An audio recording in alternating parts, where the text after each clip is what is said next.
Hello, everyone. It's Thursday night. It's 8 p.m. Eastern. It's time for your Big Gold Belt Wrestling podcast, and we have so much to get into this week.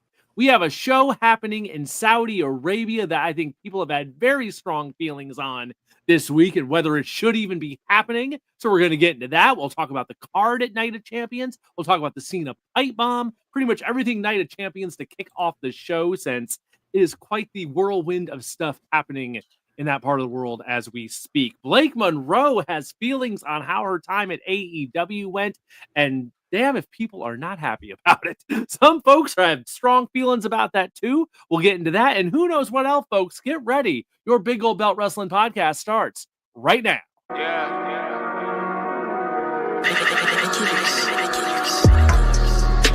Gold Belt, Big Gold Belt, Big Gold Belt, Big Gold Belt, Big Gold Belt. All I really want is that Big Gold Belt, Big Gold Belt, Big Gold Belt, Big Gold Belt, Big Gold Belt, Big Gold Belt. All I really need that Big Gold Belt. Hello, everyone, and welcome to your Big Gold Belt Wrestling podcast here tonight. This is Season 5, Episode 21. I am Will here in the center of your screen. To my left is Damian G down in the Lone Star State and the Giant Crab Jamal. To my right, as representing tonight, part of the crew. Guys, how is everyone doing this week? Survived the heat. It's been Texas hot. Yes, it Damn has. right. Good Lord. Damn right. Tomorrow, it is finally not supposed to be feeling like 100-something and not even supposed to be 80 degrees. So I'm looking forward to stepping out the door tomorrow morning and it not like being an inferno like it's been all week. Damian, down there in Texas, like, how nuts is it down there? Because if we're getting that up here around DC, like, what's it doing down there? Yeah, well, it's manageable now. Today was 95 and it wasn't overly humid, so I will take that win any day of the week. But it is the 4th day of summer officially. Yeah. So Summer let's see what came in. happens. Summer came in with a damn inferno. That is for sure. So I think tomorrow, it not even touching 80, it's going to feel like fall. But Somebody left Kane in charge of the weather machine, so blame him. He blew up those damn ring posts on us to start summer. Something like that. All right. Well, enough weather talk, enough about the damn heat. I hope all y'all out there are staying cool wherever you are in the world as we come to you tonight here on the Big Gold Belt Wrestling Podcast. Let's talk about this weekend, because this show has been building for a while. And this past week, it didn't even really turn into be talking about the show so much. It kind of turned into, should the show even be happening? Or at least be happening where it is. So let's talk about Night of Champions, emanating from Saudi Arabia, Saturday afternoon. If you're in the States, different parts of the world will be different times of the day, but it's an afternoon show for us here in the States. Night of Champions going down. And given the state of the world last weekend, talk changed very quickly about should this show even be happening? Should the talent be traveling over there with everything going on with Iran and all kinds of stuff like that? So we were like, I can tell you this now, we're here Thursday night. Folks are there. So unless something changes, the trip has been made. We have footage of CM Punk there. We have Randy Orton there, Triple H on the ground. So talent has made the trip. I suppose something could happen between now and Saturday that may change things, but the travel has happened. At one point, we were wondering if even the travel would happen, if there'd be like a travel advisory could shut that kind of stuff down. But I'll throw this to Crab first. Yeah. I think it's part of it is, should they even be there? But also, I guess if they aren't going to be there, the way this came together so like last minute, like over the course of the last 7 days, it's kind of like, what would their options even be outside of the old, throw it in the performance center, which just feels like a weird solution at this point. I don't know. What are your thoughts on this happening? Even so the first question is, should it be there? And the very, very, very short answer is, yeah. Now, realistically, Saudi Arabia is not Iran. It is not Syria. It is not Yemen. It is in the neighborhood, sure. Obviously, Riyadh is on the same peninsula that KOTR is. And yes, things are happening, but things are also happening everywhere. If they were to they had an event in Los Angeles. Now, yes, it wasn't the same weekend as the big protest in Los Angeles, but there has been unrest. There has been There, disturbances and stuff like that. Maybe not specifically in Inglewood, but there have been, some things in Chicago, in Los Angeles.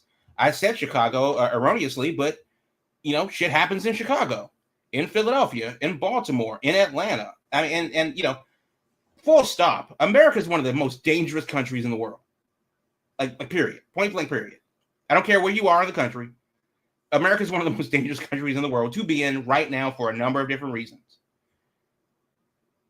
I don't think that they should cancel the event that doesn't have a credible threat against it specifically, just because things are happening within spitting distance of a missile from the thing. And that's also assuming that WWE doesn't have their own security team. Also, they have been in cahoots with the literal Saudi government for the past decade, getting this done.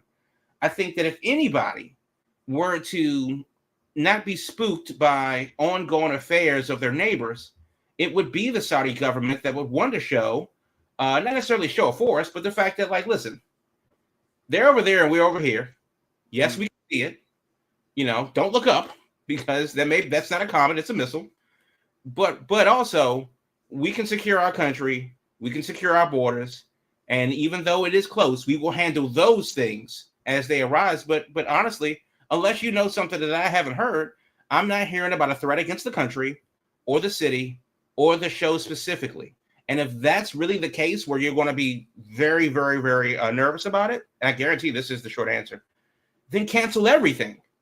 No Americans should go to the Middle East. So anything that you say that's the Middle East. But the State Department, and I was just looking it up before you threw it to me, it was, puts out travel warnings and stuff like that. Right. And there's a risk for everything, everywhere.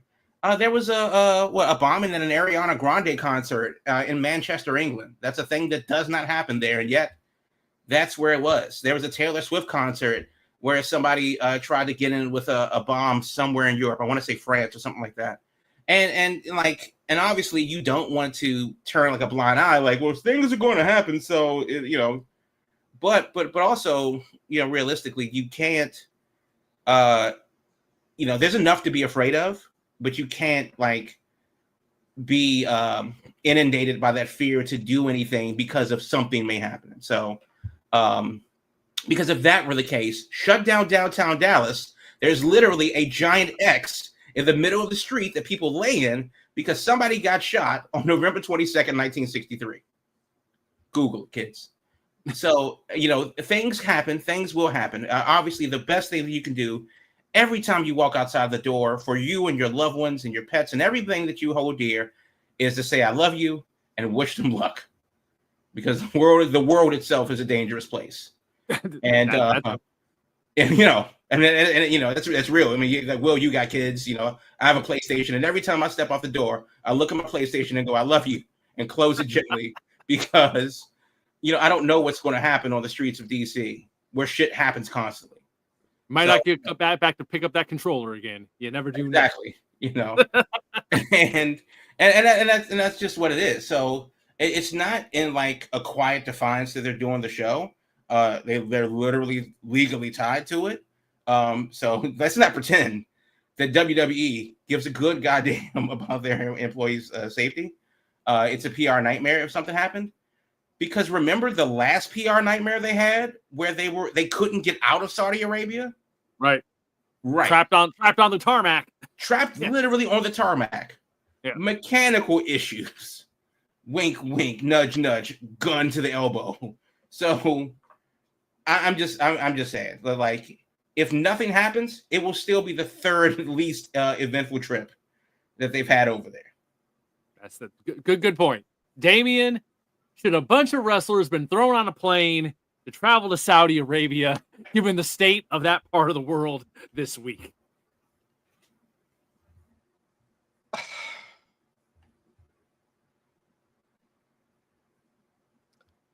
I have never been a fan of this show. I have never been a fan of the Saudi government running this show. You mean our show? Goddamn, tell us how you really feel. No, not us. Jesus, Davey. The Saudi shows. I have never been a fan of them from day one. And as they say in showbiz, the show must go on. And that's the main reason, because let's face it, kids, money is the reason why Big we're money. having people still do this show. Big money. Yeah. And also, to Crab's point, I parallel it, and I'm not trying to say it on a bar for bar, but remember when 9/11 happened and we took what, like a week off? No, and then it wasn't even a week. SmackDown days, was right? up back that same week. Yeah, because remember they had Exactly. the big SmackDown, and Lillian Garcia did the national anthem, with everybody in front of the ring. That was that Friday. Yeah. So even sooner. So for me to say that, oh, they shouldn't be, and I agree, they shouldn't really be doing this show to start with. But if we can take one of our country's most harmful, horrendous days, and the show must go on 2 to 3 days later with Mike Piazza hitting a home run for the sake of freedom at Shea Stadium, I cried. this could happen. So be safe, be as safe as you can be. And let's face it, the Saudi government, the Saudi royalty, this is almost like a Tuesday for them. They're used to being in that pressure cooker, so they'll take the safety precautions. I'm more concerned about just the optics of, are you really going to put your talent out there just because? And the answer is yes. But then other people have argued, well, what about tribute to the troops while everything was going on overseas in Iraq or wherever they did tribute to the troops? Yeah. Granted, understand that. It could go off at any time. But it brings it back to the almighty dollar. So no matter how we feel about it, no matter how much we think this might be a bad idea, they're paying a premium to have their own pay-per-view, their own PLE. So for the fans, I say be careful. I would be interested to see if it's still a sellout with all things considered when it comes to safety precautions and things like that. But I'm not surprised they're doing it at all. Yeah, that'll actually be an interesting thing to find out coming out of this. If the security surrounding the show itself is like at a higher level than it normally would be. But I think Crab makes a good point that, yeah, this is how things are over in that part of the world. So it's like, it's not out of the ordinary. It's not, that I would say it's a constant thing that, yeah, there's stuff popping off over there at some level at different times on a regular basis. But to be fair, though, I don't want to just limit it to that part of the world. I was at a Nationals game. There was a shooting on South Capitol Street, which is the street that parallels the stadium. Yeah. I mean, if you've been to certain parts of the country, you don't hang out at night outside of I was going to call it Comiskey Park, but on the south side of Chicago where the White Sox play. Very fair. You definitely need to make your ass back to the train if you're on the north side watching the Cubs. If you're in Philly, just don't go outside because it's Philly, and so on and so forth. And I'm not just trying to pick on these particular places, but the long and short of it is that these things can happen anywhere for any reason, any time, and any mass gathering event, no matter what it is a soft target from a security standpoint. And there's only so much that you can do without having it inside of a prison, wrapped inside of another prison. Whatever's going to happen, whoever's plotting the thing. And I'm sure that both the American government, the Gulf States Council, the State Department, the CIA are working hard to make sure that these things go off without a hitch, because the last thing anybody wants, just because of, a mass casualty event, is that headline to be that, WWE sent their wrestlers to die. Like, nobody wants that headline, and that's of course what people are thinking. But also, to be fair, how many stories have we seen or heard of about a thing happening outside of a stadium or nearby a place? So just because, it's the terrorists that we know in America that doesn't make it any better. If anything, it makes it substantially worse because it's the terrorists that we know. And that's why I think and not necessarily that we should just hold it, but then what is the option? Not in a, oh, well, they could have just held it in another building. They could just rent the Alamo Dome. Nobody's using the Alamo Dome. With 6 days notice. That's what he was killing me. People are like, they can move it to Chicago or something. It's and they've done that before. Less than a week away. No, but they've done that before. Because remember, it was, I don't know, more than a few years ago, the Nuggets made the playoffs. And when they moved that show. And Raw got booked for that night. And WWE said, well, we don't care. And of course, the NBA said, we do. And they moved it to Los Angeles and had like a 10-man tag against the Nuggets versus the Lakers. And that was within a week. So logistically, shit can happen. We've seen it happen during natural disaster events. Not necessarily the big ones, but just the hurricane is coming. We're going to play this football game on a Wednesday and move it to Oklahoma City instead of trying to, just so that people don't have to be in the path of the hurricane at home for whatever city's affected. Logistically, I think that there it is, but I hope, I really do hope that that they've done their security assessments between all of the governments involved and said that if something's going to happen, they've done a really goddamn good job. I'm not telling us. Yeah, well, that was the first thing that came to my mind when all this started happening over the weekend. Was I was like, it sounds like a joke, and some people ain't gonna like it, and it's love it or hate it. They do have a direct line to this administration.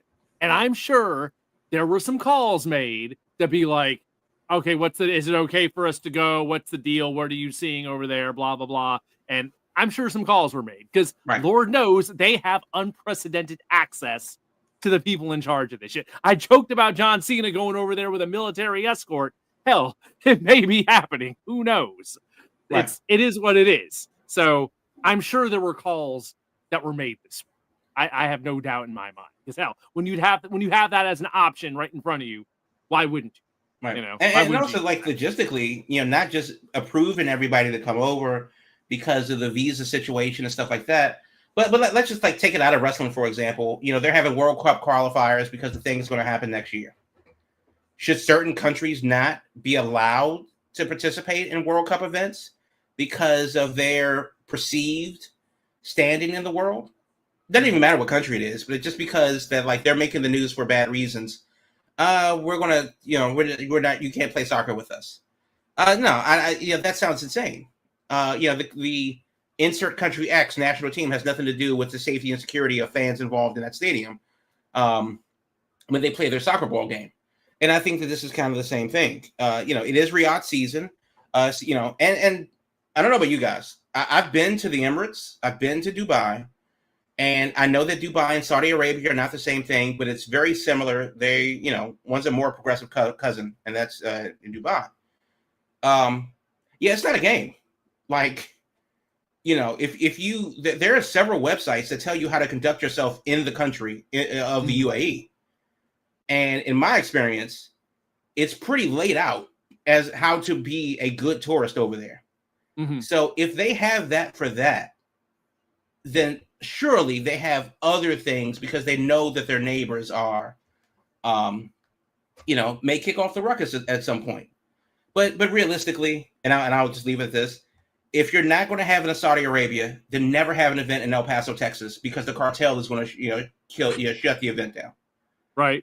Border town or any border town, San Diego, Tucson, because of the risk of cartel activity.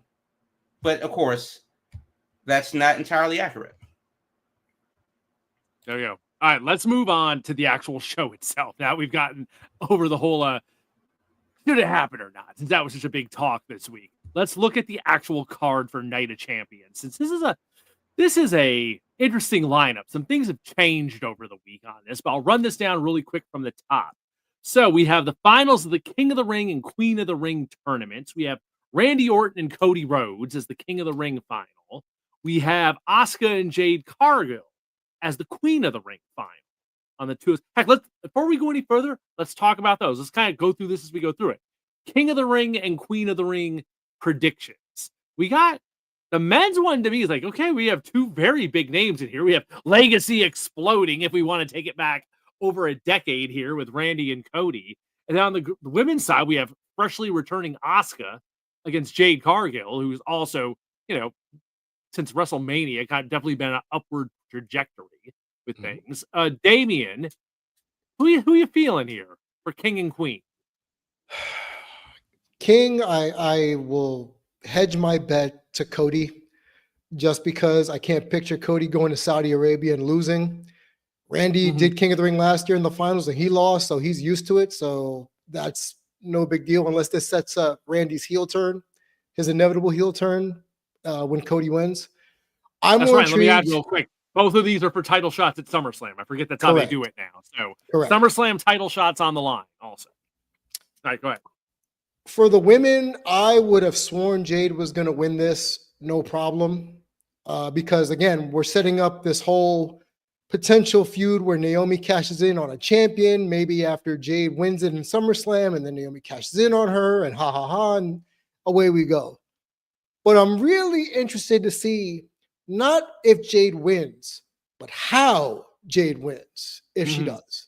Because she's in there, even though Asuka is coming back from injury almost a year and a half, it seems, or 2 years. Remember how I always say that it always depends on who your dance partner is. The fact that they trust Asuka to be a good dance partner with Jade, just in case things go awry, says a lot. Asuka can lose through some shenanigans, incidental contact with Io. That sets up their SummerSlam. There you go. Because remember, on Raw, they said they're no longer damage control. So the easy money's on Jade. She's on that upward trajectory that you stated. I don't think she's even taken a pin since WrestleMania. So it stands to reason that she would be the person, since they've had this 2 year, well, no, not almost 2 year push of Jade, of getting a return on investment. And what better way than to have her versus whomever the champion she chooses at SummerSlam, right? The WrestleMania hot season. So I hate to say it's paint by numbers, but that's exactly what it's looking like. What's more interesting to me is the nuances that could occur. Like I said, potentially Randy going heel, Asuka losing because of some shenanigans with Io, thinking she's going to help her, or even Kyrie.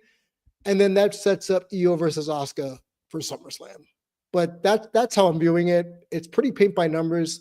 Just how it's going to go down is what I'm more interested in seeing. Crab, who we feeling for King and Queen of the Ring in our SummerSlam title challengers? As much as I like Asuka and admit that she's been on a great run, I think the Jade push goes into SummerSlam, because I not because Asuka doesn't deserve it. I think she does, especially this would be a good way for her to get back, of course, after her injury. But this is the summer of Jade, and they're slow rolling it into SummerSlam. So I like that. And then of course Cody, Cody all the way, and I think they're doing the same. Like Cody and Jade are running the same program basically. So they're just kind of rolling that into SummerSlam, and I think that's what has to happen. Yeah, I think Damian nailed it with the whole. It's very paint by numbers. It's that Orton and Cody match is just funny to me. That's that like I'm looking at it and I'm like, neither one of them need to win King of the Ring. But I guess now that you add like now that you add the SummerSlam title shot to it, it's like, okay, what they're really winning is the title shot at SummerSlam. That's what the real story is here. So it's like the King of the Ring is all the crown is almost secondary to the title shot with the way they like rebooked this now. I mean, unless you're King Booker, it doesn't really matter if you win the tournament. Someone's getting a whole gimmick makeover to become King Booker again and doing all that. That's fun stuff. Exactly. King Booker was tremendous. I was a big fan. I'm looking at it. Cody and Jade feel like the safe bets. I'd be surprised if anything else happened. And Asuka and Jade is definitely the more intriguing of the two matches, especially to see how, like Damien was saying, to see how Asuka and Jade mesh out there. So that's gonna be an interesting matchup. Okay, let's go to the lower part of the card before we get to the main of. Okay, real quick before that though. What is Jade going to wear? Some sort of bodysuit. Well, obviously everybody's going to be in a bodysuit, and that's another thing too. You want to talk about how safe the the country is and all this other stuff, and they can't come out, or at least the women can't come out in their normal attire because of rules and regulations. So let's not play games with who we're dealing with here. It is what it is. But all the other stuff is that's what it is too. But that's the reason why I say that about Jade is because so much of her gimmick is based on her physique. Looking like a marble statue that can talk. Yeah. And obviously others, because women. But I didn't have this thought when that's like, well, Bliss in a catsuit, that's going to be interesting, or Asuka or Becky Lynch, or but Jade, a lot of that is the look, and a lot of that gimmick is based on the look. So that would be kind of like putting Chris Masters, for example, in some kind of full suit, because his whole gimmick was based on the fact that he was the masterpiece. Yeah. And so that'd be interesting to see how well, not necessarily it goes over with the crowd, but how that changes, if that changes how she works the match, because she can't just be rock hard abs Jade anymore, or at least during this match. There might be some airbrush abs on there or something. I hope we don't get a giant Gonzalez. Yeah, just like a window. Oh no. No. Yeah, like a little window, like Krang from Ninja Turtles. Oh man, we'll see. I hadn't even thought of that, but yeah, that's an interesting consideration. How will they handle Jade? To be fair, they've improved on the attire since the first year when all they wore was baggy old t-shirts looking like potatoes. They've gotten to the point that everyone's clearly getting custom gear made for these shows. Correct. So that helps. All right, let's look at the undercard here. We have a street fight between Rhea Ripley and Raquel Rodriguez happening. We have a singles match for the U.S. title. Jacob Fatu and Solo Sikoa. So the new bloodline explodes there. This one's interesting. We were supposed to have an Intercontinental title match between AJ Styles and Dom Mysterio, but Dom is hurt. So another match has been added instead, and we have Sami Zayn versus Karrion Kross on a pay-per-view. And Lord knows there is a segment of folks out there that they desperately want Karrion Kross to get something and get his opportunity. Well, folks, he's getting his opportunity. All I gotta say is, and he's getting against Sami Zayn. So that's a good sign too. He is getting against someone who should be able to. I look at it like this. I'm trying to put this politically in a way. They'll have a good match, but it's Sami Zayn in the Middle East. Are you kidding? If he can't go out there and look good with Sami Zayn in the Middle East, then there's an issue. This is very much to me. Folks want him to have his opportunity. Well, this is it. And if this don't work, I got my doubts we're going to be seeing another chance here. So he's getting his chance here. He's getting called up as like a pinch hitter here since they pulled that Intercontinental title match. So if you're one of these folks who's all about carrying, this is it. Saturday. I think this is it. But to be fair though, because Sammy was another guy, and now that you mention it, I thought of it, was that he didn't go to these shows for a long time because of political reasons. And I think he went for the first time either last year or the year before. So so that's another thing too. So I think in general, it's obviously a throwaway match. And because, getting Sammy on the card to speak to the people is more important than what Karrion Kross is going to do. So whatever the match is, I can't really fault Kross for it. I don't think that he's just going to be cannon fodder, but I also think that it's an opportunity for Kross to really heal it up. He needs a good showing. He needs something. We don't need to win, but he needs to look like somebody. Yeah, I think he needs to win. Oh, okay. You're I'm mentioning sure a lot of people would say that. You're mentioning his, he needs to heal it up. What better heel move it is to win against Sammy in Saudi Arabia? That would elicit potentially Maxwell Jacob Friedman getting almost stabbed in Mexico vibes, right? So I'm thinking that could be nuclear heat for Kross, because remember, his groundswell has been here in America, his groundswell support.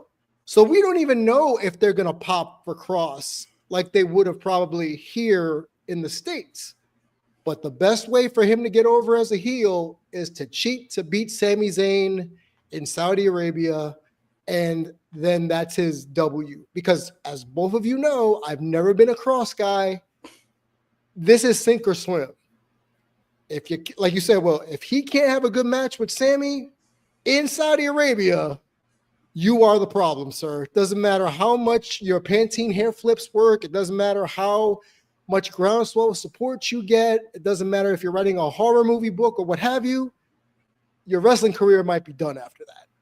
So I'm really going to be curious to see, not that they can't have a good match because it's Sami, but just sink or swim, Cross. It needs something extra specifically from him in this match of some sort, I would say. Let's do this because we're just past a half hour. Let's quickly take our commercial break, and when we come back, we'll talk the main event, Cena and Punk, John Cena's pipe bomb from this past weekend. We'll get into all that. We'll wrap up the Night of Champions talk in our second half to kick that off. All right, folks, we'll be back right after this. Stay with us. Your Big Gold Belt Wrestling Podcast. We'll be back right after this. Looking to get your brand in front of people who eat, sleep, and breathe entertainment? Big Gold Belt Media is the place to be. We're all about reporting on movies, TV shows, conventions, and everything in between. And we want your brand to be a part of the action. Partnering with us means your sponsorships get featured right in the midst of our content. Plus, we're going to hype you up on all of our social media, connecting you with an audience that loves discovering new things from trusted voices in entertainment. We're easy to find. Just look for us on Big Gold Belt on all your social media platforms. Don't wait, reach out today, and let's start building something amazing together. Your spotlight is waiting here at Big Gold Belt Media, biggoldbelt.com. Thanks for being with us here tonight on the Big Gold Belt Wrestling Podcast. Thursday nights, 8 p.m. Eastern, we stream live, and we're so glad you're here with us tonight. As we were talking about Night of Champions in the first half, we still have to cover the main event, so let's get into that now for the WWE Undisputed Championship. We have John Cena and CM Punk in a very interesting matchup that's kind of been built on the idea of Cena calling out Punk for things he's alluded to in the past that many people are familiar with online, with the idea of like, you know, they have a lot of history together, those two, over the years. There's a lot of different title matches from their prior run through the early 2010s. And it's like, okay, we're going to run it back. But if you want to do this, you got to come to Saudi Arabia. You got to sell your soul. You got to come here and do what you said you would never do, what you've made big claims about. You got to be, a lot of people would say, be a hypocrite. And we even had this past Friday on SmackDown, John Cena's version of the pipe bomb, where he called out Punk in so many ways, said, you're no longer, fighting for the voice of the voiceless. You're now Mr. Corporate. You're now the voice of TKO. You'll do anything this company says, including come to Saudi to wrestle me. And, a lot of people really into this promo. I wasn't blown away by it, but it was, I will say this, it was the most interesting Cena's been as a heel in a while. It was definitely more of what I would like to see from Cena as a heel, where it's kind of him turning things on its head and being like, calling out, different shit like this, where it's like, everything he was saying was like, okay, he's taking legit shots at CM Punk, so it makes it interesting. Davian, I'll go to you. Punk and Cena in Saudi. We've talked a lot in the past about how this Cena run as champ has been, in ring, it has been rough. Yeah. Do you think this might be a case, though, because it's him and Punk. Punk, we know, is going to try. I would imagine if he's going all the way over there and doing this, I can't imagine he's going to. I would think he's going to try to want to raise the bar here.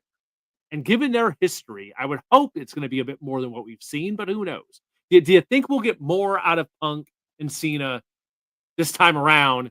I don't know. What do you think of that pipe bomb?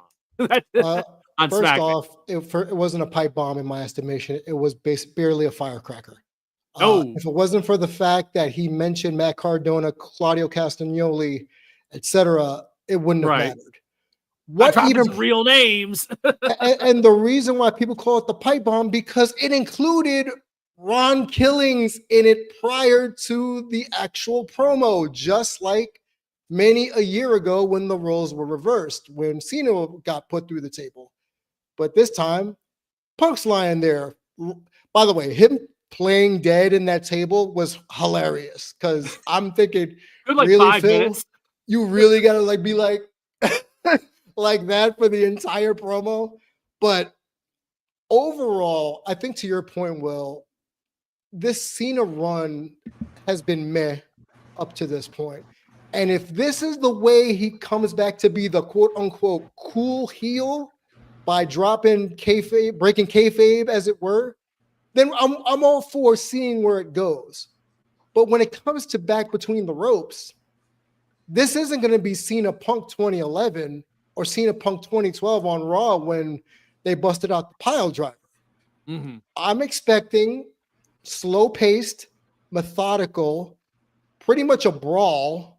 There's not going to be any major catch as catch can performing going on because they're both up there in age, and no disrespect to Punk, but he's not a spring chicken either. So it's going to be a very WWF match. Rest holds and playing to the crowd and arm bars and things of that nature. Does it help the feud? Or does it help Cena's heel run? It just chugs it along. Had this been anywhere else, I think I'd be a little bit more excited, but because I'm so down on the pay-per-view in general, the PLE, because it's a glorified house show, it doesn't even matter that the ending is not in doubt, right? We all fully expect Cena to retain. Punk doesn't mind doing a clean job since he's been back. And then we're back to square one on Monday night or Friday night.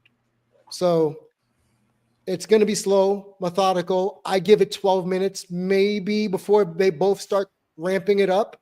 And then we get that sprint to the finish. And hopefully we get a dusty finish where it's all schmoz-tacular and maybe Travis Scott made the trip and he comes out and like trudges to the ring and something to that ilk. But I'm not looking forward to it. And if your expectations are for them to put on a 5-star classic again, you are going to be solely disappointed. Since you mentioned that, let me throw this to Crab and ask him this. Does the location being Saudi help or hurt this match? I think the only reason why we're talking about it is because it's in Saudi Arabia.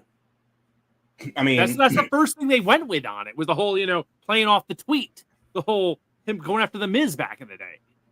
Yeah, I mean, that's really what it is. If this were the SummerSlam main event, we would be like, why? If this were, a WrestleMania, match, we would be like, why? But because, these Saudi shows, because again, not even pay-per-views, because of these Saudi shows, which don't even have, I wish they were a B-level pay-per-view, because Backlash or what's the Clash of the Castle, or what's the thing that's going to be in Perth, that's Elimination Chamber or whatever. Yeah, those are your B-level pay-per-views, and then you have a Saudi show.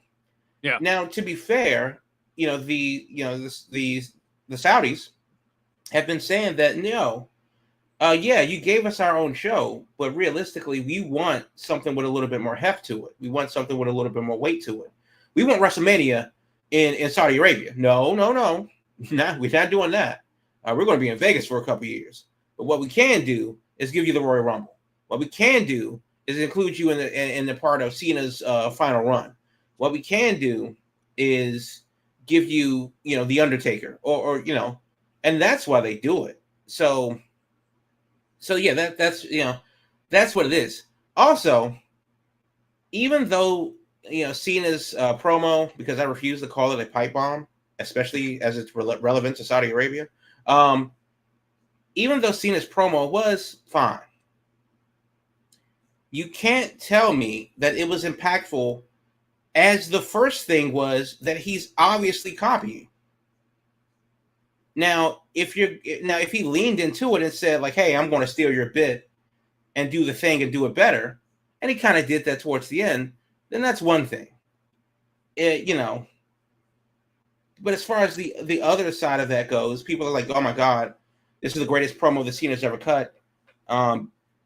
I can't. This is the greatest promo since The Rock. Austin McMahon. You're like, well, no, because now the question becomes, does the CM Punk pipe bomb from 2011, I think it was, does that still hold up 14 years later?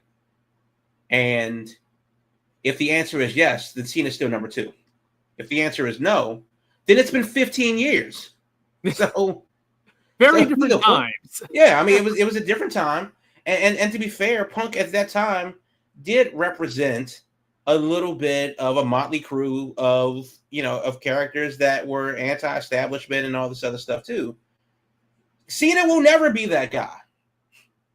There's no way that Cena's going to be the Bernie Sanders of WWE. Running around, talking about how he's fighting for the little guy. I'm Matt Cardona. No, shut up. You're still John Cena.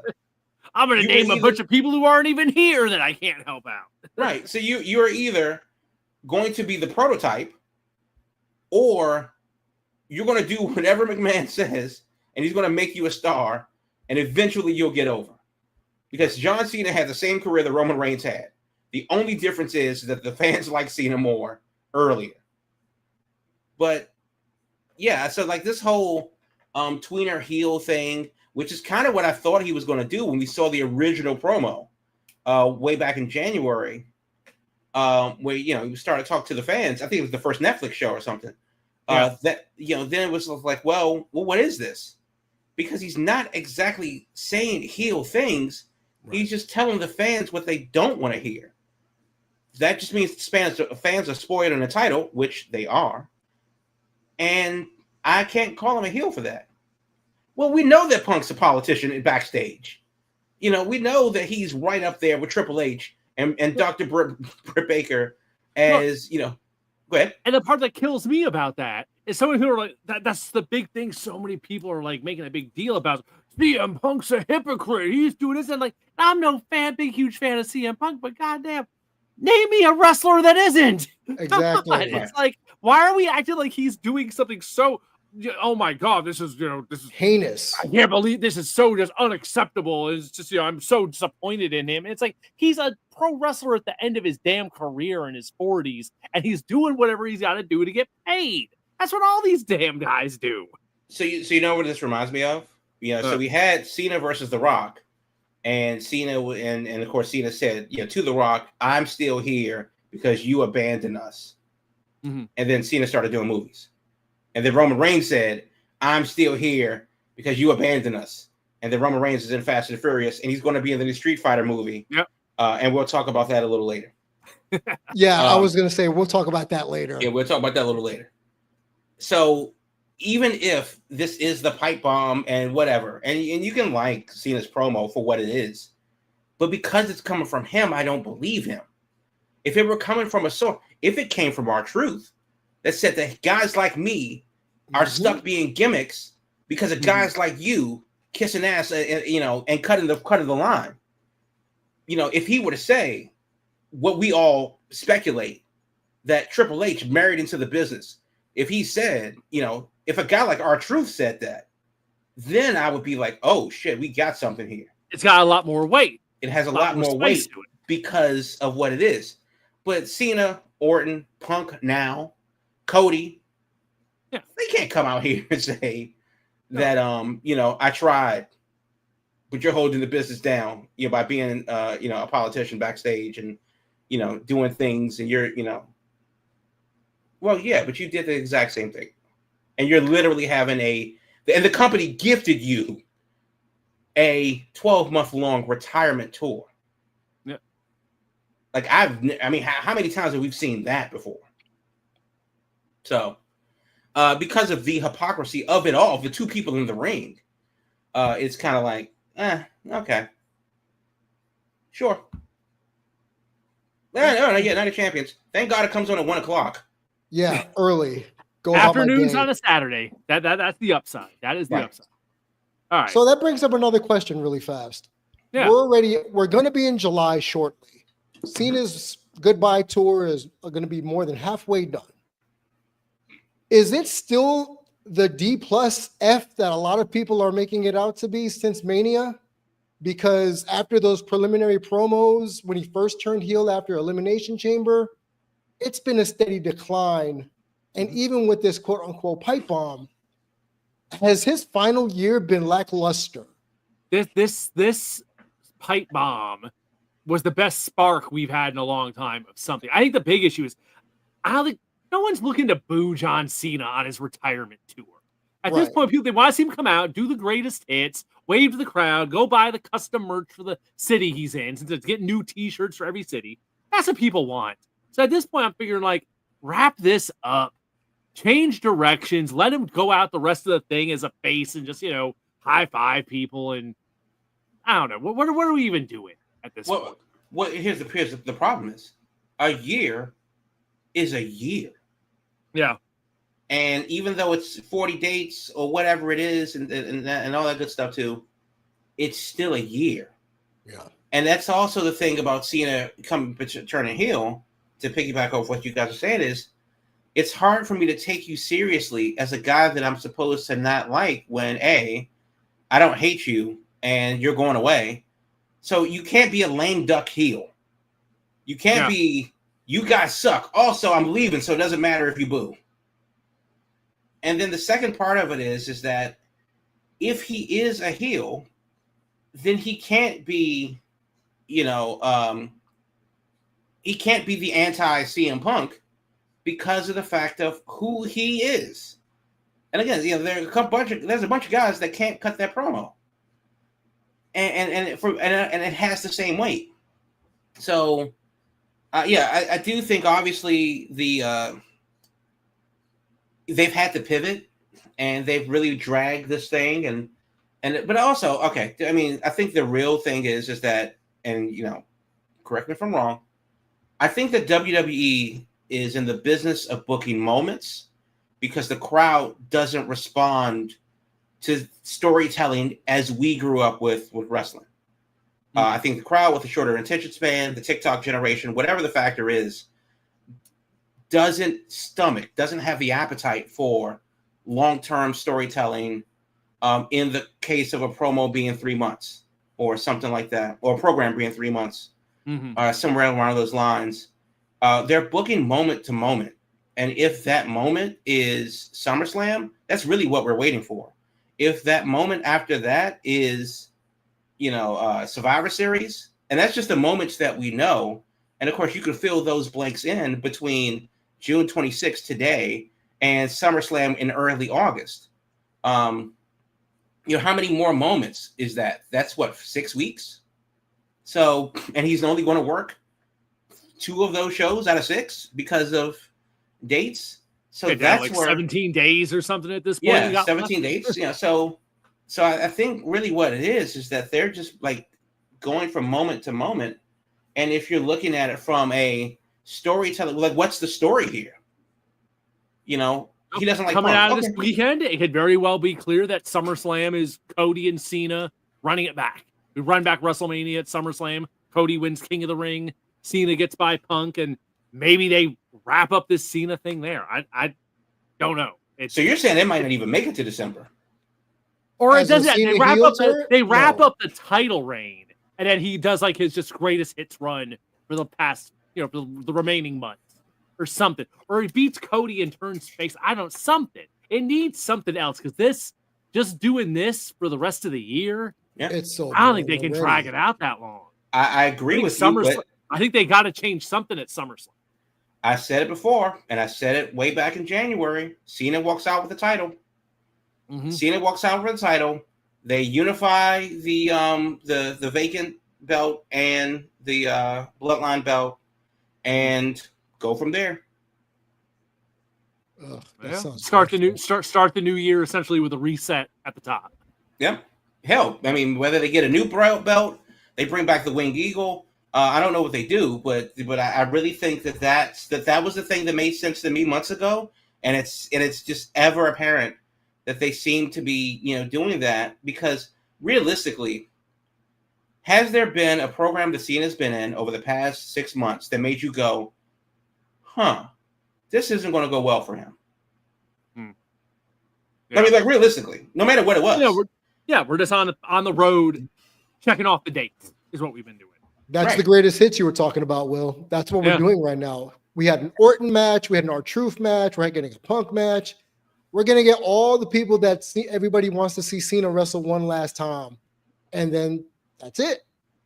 But if we already know this, and this has been predicted, how do you still keep people interested? Well, okay. Now, to be fair, I think that because we literally talk wrestling every week, Thursdays at 8, on this show 11 months out of the year, when we had the Netflix episode earlier this year, and we saw what Cena was doing, and they were literally throwing life reservers at him to get him to WrestleMania. Oh, well, I lost the Royal. I'm going to enter the Royal Rumble. Lost it. I'm going to enter, something else. Oh, second chance, third chance, fourth chance. Oh shit, it's WrestleMania. So we knew that was going to happen, and then the heel turn that never was, because we haven't seen The Rock since. Right. So, they had a plan, and they got through it, and we're really coming into like the fourth quarter of things soon. We're in the third quarter of Cena's retirement run, and a year is still a year, and that's part of it. And he's not going to do anything, I don't want to say meaningful, but he's not going to do anything substantive because he's gone. It's July. He's gone in 5 months. Whatever it is, he's gone in 5 months. So what's going to be the big program to end it? Who is he going to face? Who's left? Because if we're already setting up doing the WrestleMania rematch with Cody at SummerSlam, that felt like the only thing to be at the end. So unless Dwayne's going to show up to do a match, but I wouldn't be expecting that at this point. Even if he did, then who cares who wins? Yeah. So that's two guys ain't going to be around. Right. So that's not really a thing. Roman, same thing. It doesn't really matter. So like, who would be that guy? That's why when we talked about some months ago, who gets to retire Cena? And I said Carmelo Hayes, and other people, you guys said other young guys that really could use the rub.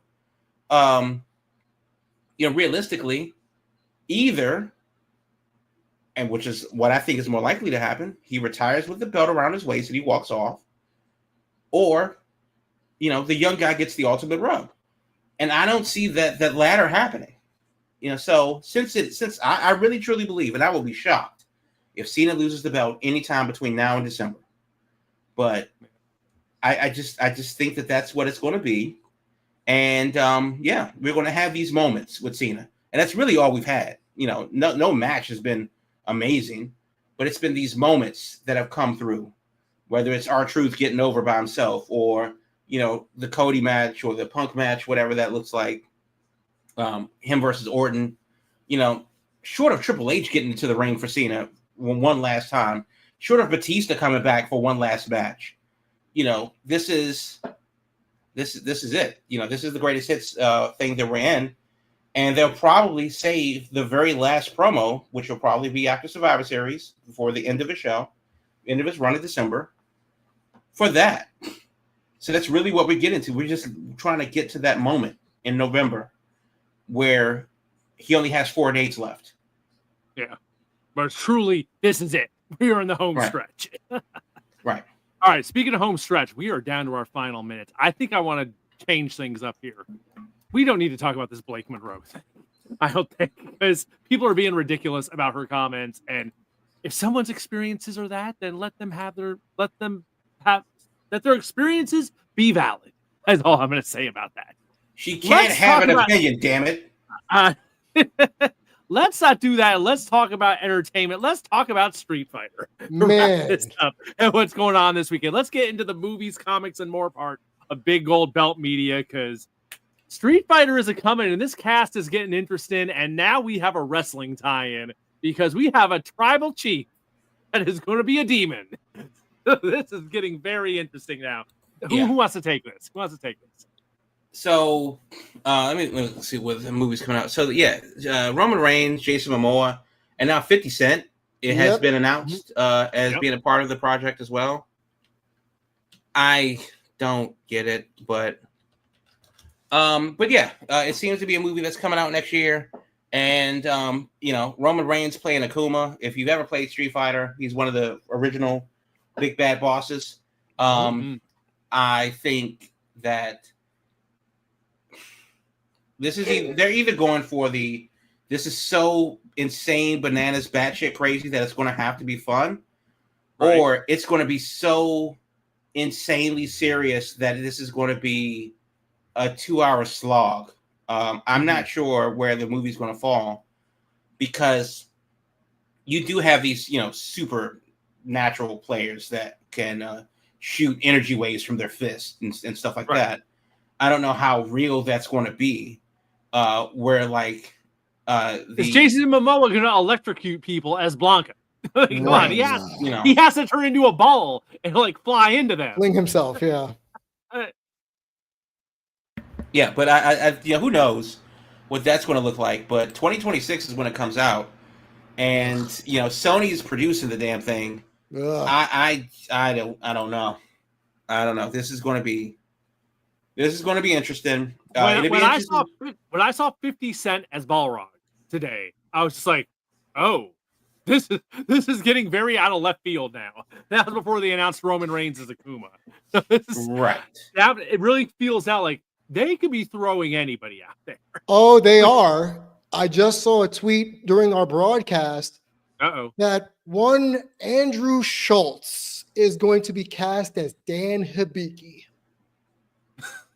Oh God. Okay. Well, yeah. I mean, they're obviously going for the so bad it's good type of thing, and who knows? I mean, this thing, it's been delayed. It's been in development hell since 2022, 2023, something like that. And obviously, if you're talking a Street Fighter movie, you're either talking about the anime, which was fantastic, or you're talking about the Raul Julia movie with Jean-Claude Van Damme, which is a different type of classic. Classic cheese. I'll call it a cheesy cult classic.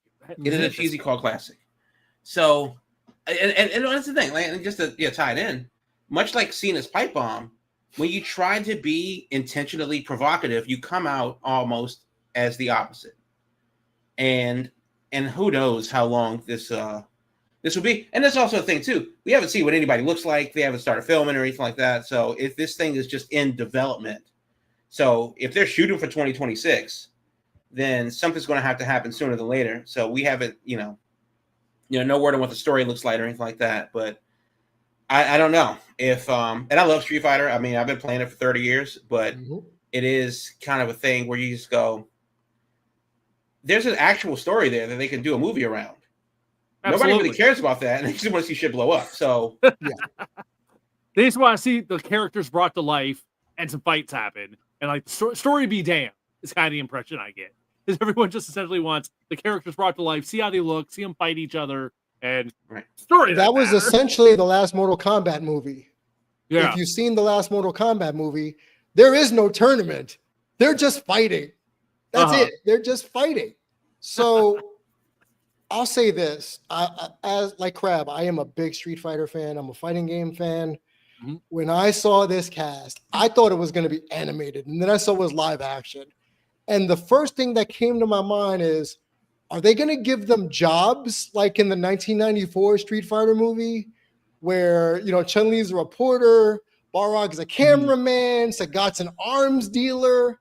Are they going to give this like a gritty Mario Brothers world spin from the Dennis Hopper Mario Brothers? Or are they going to go Jackie Chan, Drunken Master, over the top super cop style where we're just going to throw everything against the wall? We're going to give you all your Easter eggs. And that's it. That's it. And I can't wait to see the car crash. I really can't. You know what? I'm just waiting to see who's there. I need to know who Zangief is. That's what I'm waiting on. I'm waiting for that Zangief casting. Since that's my guy. If it's not Miro, I don't know what we're talking about. That is so obvious. Jesus Christ. But realistically, I hope whatever the movie develops into, John Wick with special effects. Yeah. I mean, like we, and that's the thing. Like the genre that is John Wick, of action movies now, and I say that in the same vein as like the Liam Neeson genre of action movies now. I'm okay with, just some slick, action and martial arts based action. Whether it's a tournament, whether Bison is an actual Thai arms dealer, doing crazy shit, trying to get into psycho power or whatever. I don't really care. Just, I think you got to commit and just go full absolute nutso with it and bring everybody in. And of course, they've had like 20 games over the past 30 years. So there's a lot of characters that they could throw in there for no reason whatsoever. So. Yes, there's a lot of history to mine. Yeah, that's for sure. And Walton Goggins is Bison, so that's even more. Just wait, okay. What? Okay. Is that actual thing? From everything I've seen, he's being cast as Bison. Oh dear God. Okay. Oh my God. Well, that will get folks' attention. I love Walter Goggins. No. Baby Billy M. Bison. Oh my Lord. I mean, they might as well have Bad Bunny be DJ, but oh my God. This is all right. rough. We're at our hour, so let me do the plugs, and then we'll talk about stuff happening this weekend in entertainment in the home stretch here. So, folks, as I said at the beginning, every Thursday night, streaming live 8 p.m. Eastern, it's your Big Gold Belt Wrestling podcast here on YouTube, Twitch, over on X, streaming live. Afterwards, the feed lives on YouTube. So if you joined us late tonight, want to check out the stream, have the video component, it is waiting for you on YouTube. So you can find that on there on the Big Gold Belt Media channel. We also have the podcast version if you're into audio. It drops shortly thereafter. So we got you covered on both platforms. On social media, we're real easy to find. It's at Big Gold Belt across the board. And of course, BigGoldBelt.com, the home of Big Gold Belt Media, where you can find all the reviews and interviews and all the stuff going on in wrestling, movies, comics, and more. We cover it all here at Big Gold Belt Media. So this weekend, I know we have Megan 2.0, and my daughter is very excited about that.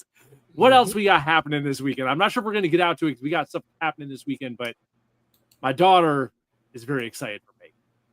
Yeah. So F1 is the big movie this weekend in IMAX and Dolby Cinema. That's Brad Pitt's thing. That's totally not the Gran Turismo movie with Brad Pitt in it. I mean, just saying. Megan 2.0, of course, is the big, the other big movie happening this weekend. There's a bunch of other stuff that's like little random stuff, like Brokeback Mountain's celebrating the 20th anniversary of that movie, which makes me feel very old. But yeah, those are the two big things. And then of course that will lead into, next weekend, which is Jurassic World. So that's how people are going to be spending the 4th of July. The July slate begins and July is packed. So we'll have a lot to talk about throughout July.